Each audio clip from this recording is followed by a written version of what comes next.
Happy New Year. Happy New Year. We did it. We made it through 2020. I'm still Probably alive. make sure everyone's muted. Unbelievable. Yeah. Eric Johnson. Oh my God. Hey, Happy New Year, everybody. New Year. Happy New Year. Happy New Year. Mr. Happy New Lieberman. Wow. All right. If you're actually, you know what? I'll mute everybody real quick because I think I accidentally left you all unmuted. And then David, you'll have to I'll unmute you in a second. Okay.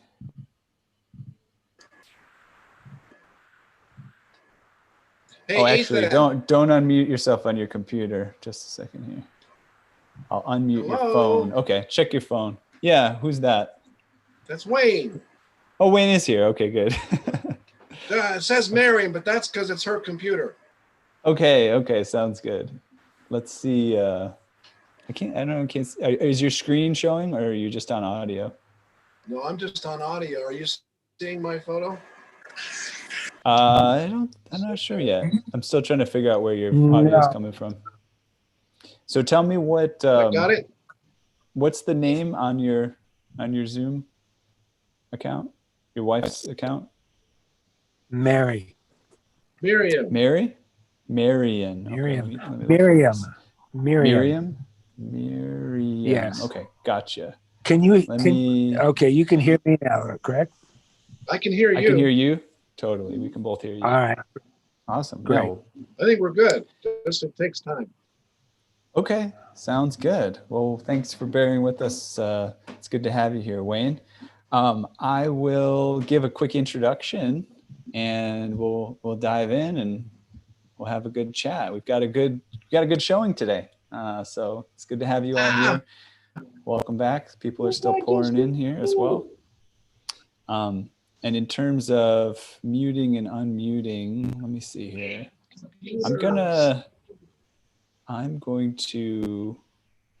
make sure you folks can't unmute yourself, just so we don't get a little bit of weirdness there.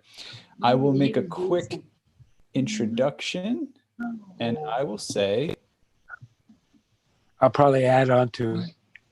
Okay, good. Yeah. I think I muted everybody that had some sound. Okay. Introduction is simply that Piano Tech Radio Hour is brought to you by Piano Technicians Masterclasses, an online educational resource that offers cutting-edge instruction from piano industry masters without leaving your home. You can find out more at www.pianotechniciansmasterclass.com.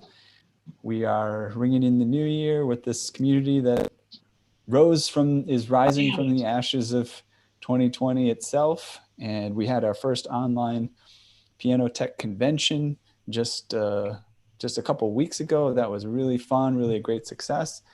And I don't know that I've shared it publicly yet, but we're working on the next convention.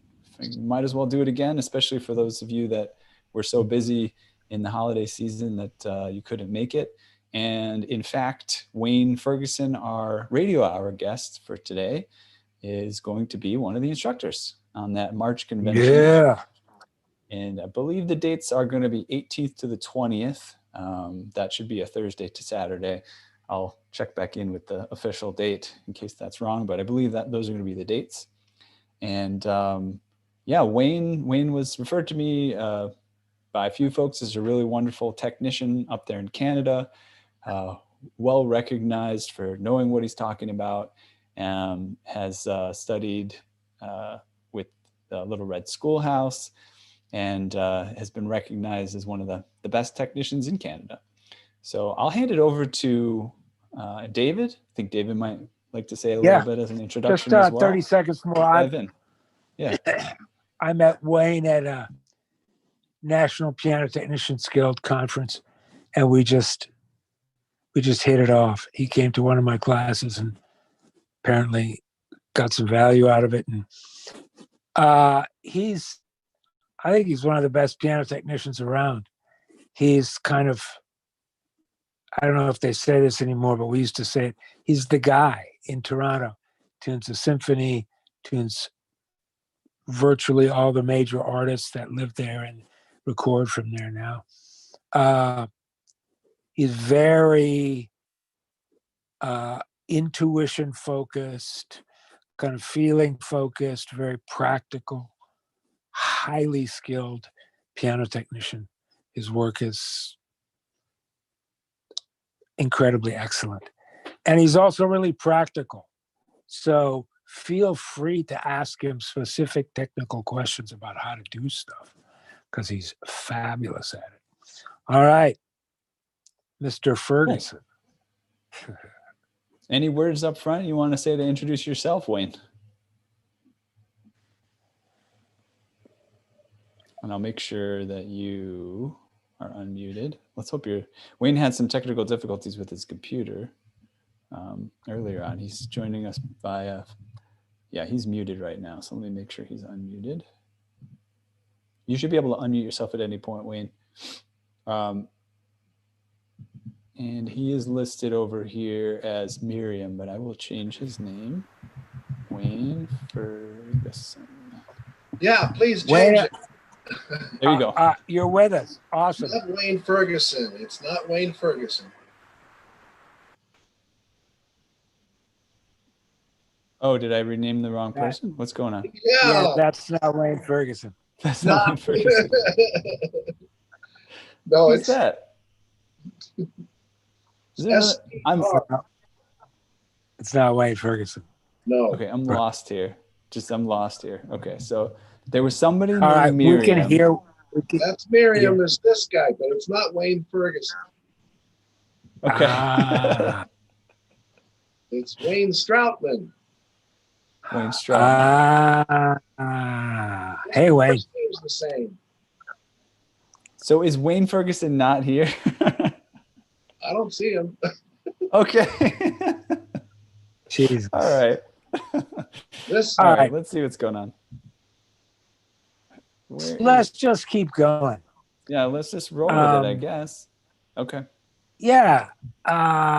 Let's talk about the balance of working throughout a time when you're essentially supposed to be with your family. I don't know if you humans work right up to Christmas, then work in the week between Christmas and New Year's. Can you raise your hand if you either do that or have done that consistently in the past? Yes? No? Yes? So does that mean most of you are sane and just take certain, like between the two holidays off, between Christmas and New Year's off? That's what I'm suggesting. I'm suggesting, and I suggest in every class I've ever taught, that you get off the grid, that's really super important for any kind of skilled craftsperson, to just take time and just relax. Don't have a purpose for living at that moment except, wow, I'm alive, I'm breathing, I'm reading a book or listening to music or watching TV or having a conversation. I'm living right now in this moment here. And I'm not thinking about work, and I'm not thinking about this, and I'm not thinking about that. I'm right here. I'm enjoying being alive. And that's really important. And now they've made a multi-billion-dollar industry out of, hey, let's feel good. It's so simple. You don't need to buy anything to feel good. You just need to feel the gratitude that's in you all the time. Or more of the time than you feel cranky and isolated and embittered, let's say. And this is a really good time to look at that and ask yourself, well, How am I doing day to day? How's my atmosphere inside? Am I good?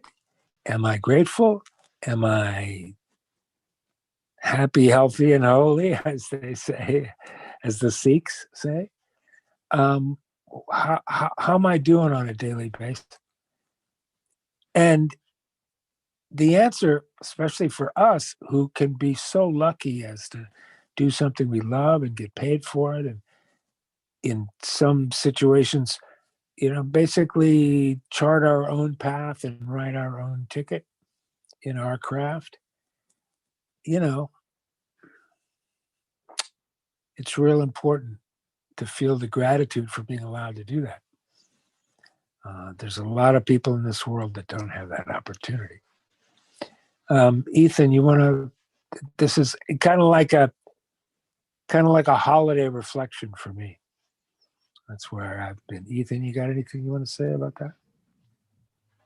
Well, we were just talking beforehand about how you had an interesting experience. Your daughter was going to buy you something for the holidays, and it was difficult for her to find. And she told a story, of kind of with gratitude to the person who's going to sell her this kind of just like a pullover, to keep you warm, but it was a nice one and not cheap. And she found it, and she asked the fellow to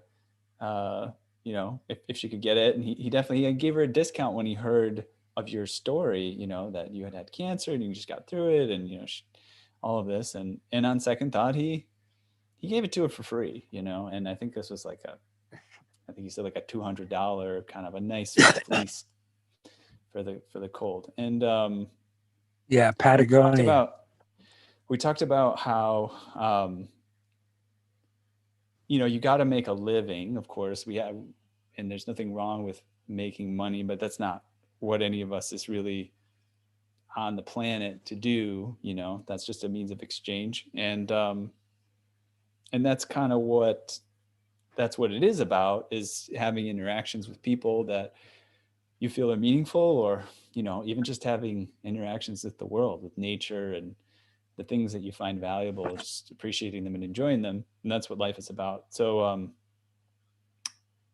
I think what you and I maybe have found interesting is that when you can focus on those things, that gives you more presence, and maybe make it a little bit easier for the financial things to figure themselves out, if you, and the sort of the things that you might generally be concerned about, am I doing a good job? Am I getting better? Am I professional enough? Do I know what I'm doing? That kind of stuff figures itself out when you focused on the things that matter. So I would just echo what you're saying. And it's becoming very clear to me well, I would say this just to go a slightly different topic, back to piano tech. With the convention, we talked a lot about voicing. We talked a lot about sort of custom things with pianos, and we talked to Steingraber. And I think that it is becoming clearer too that in our industry, that custom level of understanding is really what the industry is. There are going to be people out there who are going to take a quick course and try to be a piano technician, and they're probably going to come and go. But the people that are here to stay are the ones that are, diving very deep into how to make the piano sound great, and beyond actually tuning it, as a matter of fact. Yep.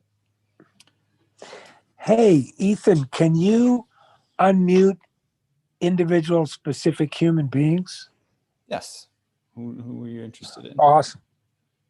Well, I'm interested in just asking some of these wonderful human beings that I both know and know of that are here, their take on Hollywood, not Hollywood, the holiday and work, and where they live as far as their work. I just think it's a good time to look back and see what happened this year, how your year was, and what you're looking forward to. That's what I'd love to hear. how your year was regarding your own state of being, uh, uh, and your work and what you're looking forward to. I'm And also I'm unmuting two folks who are listed as iPhones because they may be Wayne. If you're there, you should be able to unmute yourself. And Wayne Ferguson, not just Wayne. Should be able to There. unmute yourself. You got me now? oh, this- yeah, Is baby. this the Wayne Ferguson? Yes. Okay, good. Unbelievable? He was Can you down in see a me? cave and he suddenly popped up. I've been watching the whole time. Can you see me? Yeah, We can see you. You've been we watching can the. see Wait a second. you. Yeah. Just a second here. Okay, the whole time. Come on. Hey, Yeah. I've been listening and I'm waving and yeah. Okay. All right. Well, Hey. long story short, so you heard our introduction of you. We I missed Wayne that was part. on his That's okay. computer and he looked fine to us, but he started having glitches, and so apparently you had to switch to your iPhone, and that seems to be working okay now. So that's good. Yeah. And I'll rename your iPhone so that's you. I Okay. think it's fair to say we can cut the whatever we were doing because we want to talk to you since you're here. we want to talk to Wayne. We want to talk to Exactly. Wayne. Yeah. Okay. I'm very happy to join in. This is exciting. How many are there on here? Oh, lots. On the Zoom call, it says there's 65, and then there's Wow. probably a few people viewing on Facebook and YouTube right now. Oh, okay. Yeah, Maybe 100 people total. Wow. we usually 100 get between 50 and 100 110. people checking it out. Very good. Okay. So Lot of great technicians on this. A lot of dedicated people. well, I'm so happy to be asked. I've known David for a long time, and I just want to start off. I'm excited to be here and share some stuff. I hope that I can talk about how I make my money. I'm not telling you guys how you should make your money. You guys have to figure that out. But I started a long time ago, and I tried many things, and I just had to figure out, how is it going to work for me, right? And basically, when I started, I decided I was going to work out of a home. So when I first got my first shop, it was a small shop, and then on to the second and third and the fourth house. It just kind of evolved from there.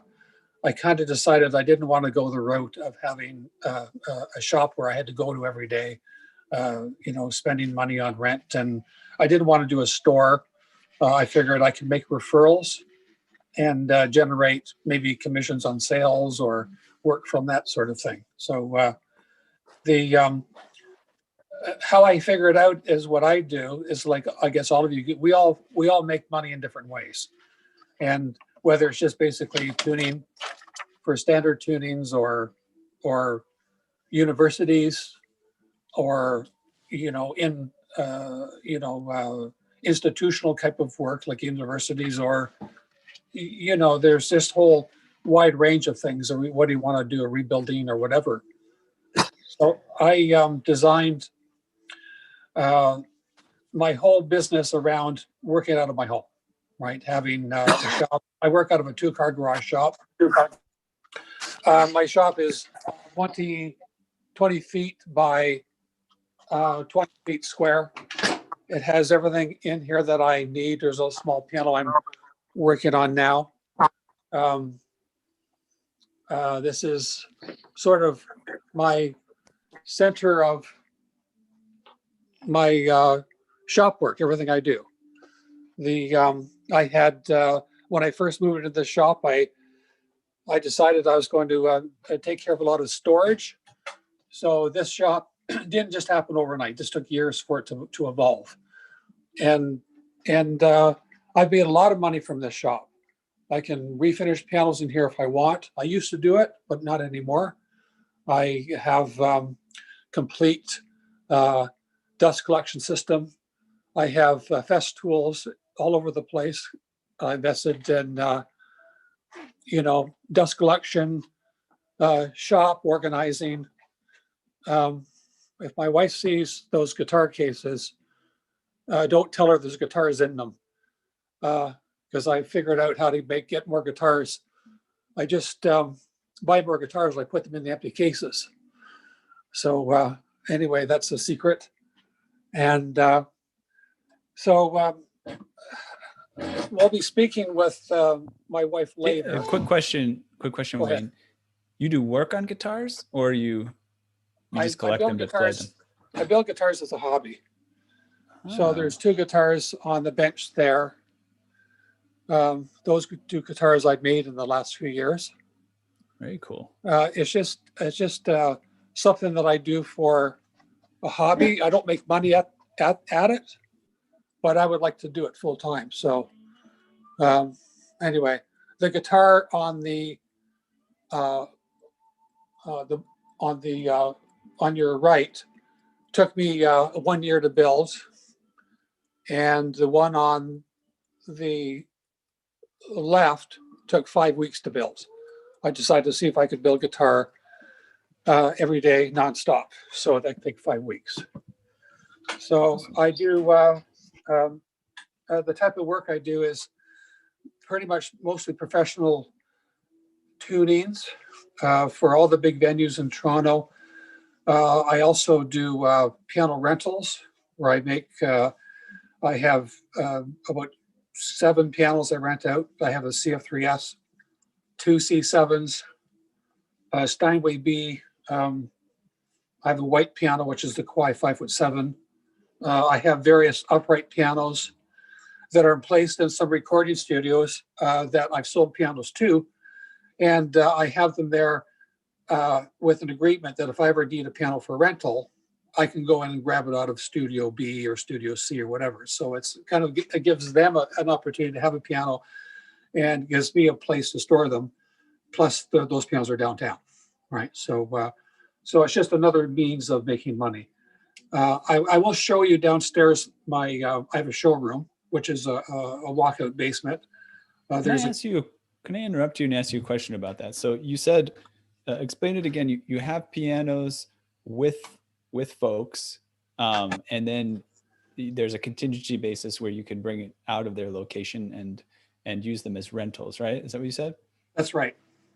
And the people that you are that you're doing with, I'm sorry, I was having to send a message to somebody, so I missed it. These are venues or something, or what's going on with those pianos? Those are recording studios.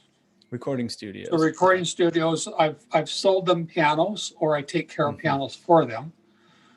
But what I've done is, because they don't have pianos in all of the rooms, I've offered up. I said, if you guys are interested, I could place a piano. You would have it to use for any clients that come in on the agreement that if I ever need a piano for rental, the movers would come in and take the piano out for 1 or 2 shows and then deliver it back. So it's basically, it's free. You're kind of using it like a free storage facility. Free storage facility, yes. Got it. Okay. Yeah. It's an idea I came up with a few years ago when I just had too many pianos. And I kind of thought, I want to give it a try. Right. Are these folks that you knew well already? Did you already have a conversation? The reason I'm asking is because I know, but I've been in New York City. New York City is a big, complicated city with all kinds of stuff going on, and I've noticed that sometimes it's actually hard to set up agreements like that, especially in a big city. Maybe it's easier when you're in a small town or something like that. But maybe people will avoid something that feels too complicated or something like that. So I'm just curious about your initial setup of those relationships. Are there people that you knew for a while, or if they were willing to go for it, they didn't get focused on the thing where they might miss their piano all of a sudden? Just curious. Well, it's a long time relationship, right? So I've been tuning for these studios for years, many, many years. And some of them up to like almost 38 years. One of them is like 40 years I've been tuning for. So yeah, it's just a relationship that has been a long time relationship. I've bent over backwards trying to make them happy with the tunings for their clients that come in. Sometimes they don't have a budget, for touch-up tuning. So I will come there several times through the session to do touch-ups. I tell them I'm in the area, I'll come back. So it's kind of, there's a very good relationship. Right. They know that they can work with you and trust that everything's going to work out. And then somebody said in the chat here a question, which is sort of on the other side of things, and I'm assuming it's sort of a similar answer, but they said, don't you find that they get a lot of wear that way? And, are you kind of okay with the wear that they get, or do you see that they don't get that much wear? Well, I'm okay with that, but they really don't get that much wear, so it's, the small rooms in the studios, like what's called studio B, C, or D, what studio is in, they're sort of just there in case a client decides to want it. Sometimes they're using the piano without having it tuned. Yeah, it's just every now and then I get a call. They want us the Yamaha tuned in Studio 3, and I go and tune it. Right, so it's it's like sort of a give and take, I guess. But and there's been some cases where I've had those pianos available for sale, and I have clients that wanted to buy them. I developed sales out of those studios on a couple occasions. So,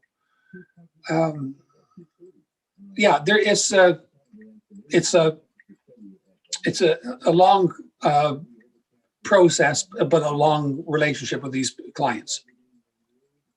Hey, Wayne. Makes sense. Yeah. Wayne, it's David.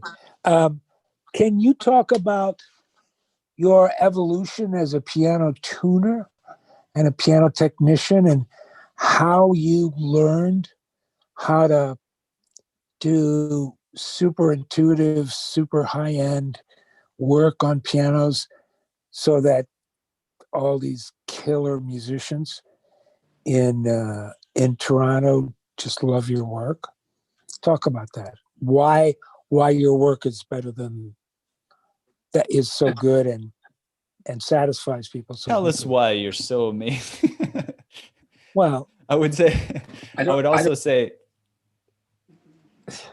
I'll say one more thing after that. I will say, it almost seemed like maybe you had a plan for what you wanted to talk about too. So if you had other things you want to talk about, you're welcome to not let us sidetrack you.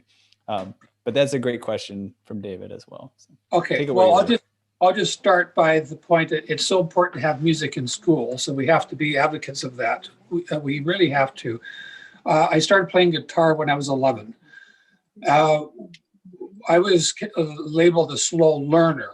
So they sent me off to a vocational school where I learned all the shops. I learned how to be electrician, carpentry, metalworking, all the shops, you name it. But they happen to have music there also. So I was taking music on top of that, learning to play saxophone, taking guitar on my own. This was 1964. I was a big fan of the Beach Boys, playing guitar. And then I went to a school that there was a music store right around the corner. And I went in there one day and asked them, I was looking for work after school. And they gave me a job when I was 15 years old. And I would work there every day after school, Monday, Tuesday, Wednesday, Thursday. I would work late on Friday night and all day Saturday. And I was making so much money, but wow. my mom wanted room and board. So I paid my mom room and board, and did that for all the time I was going to high school, for 4 years. And as that evolved, in that music store, I think it was 1968 or 69, the first Yamaha store opened up next door. It was called Lloyd Edwards Music, and they were a Yamaha dealer.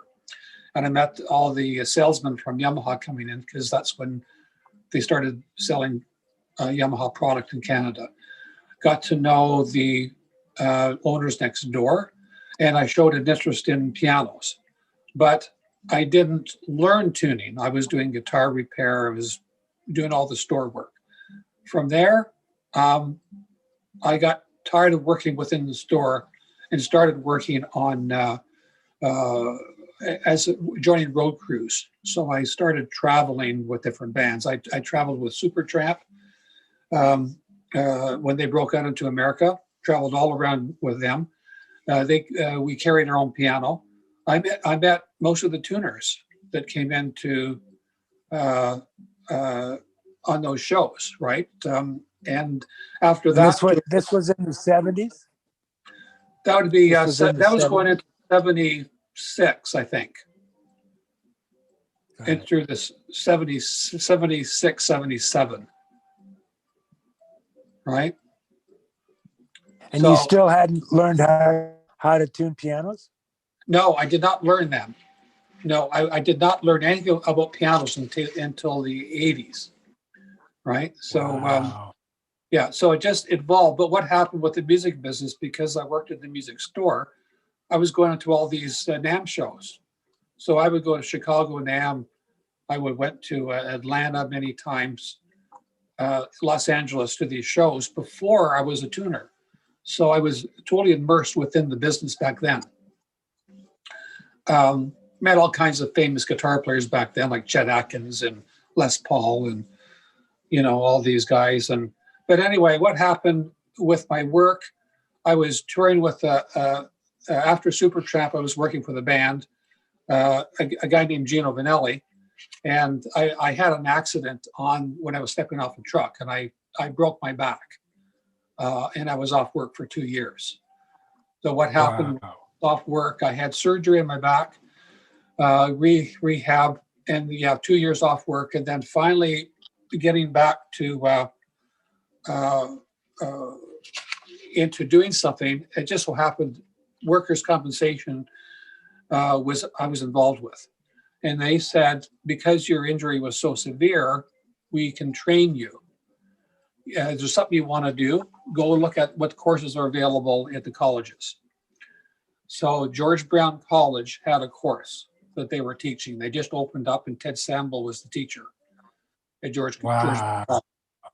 So that's how I got into the piano stuff. I started right there on the very first years they started, a two-year program. And Ethan, do you know who Ted Sambell was? No, I do not. Tell me.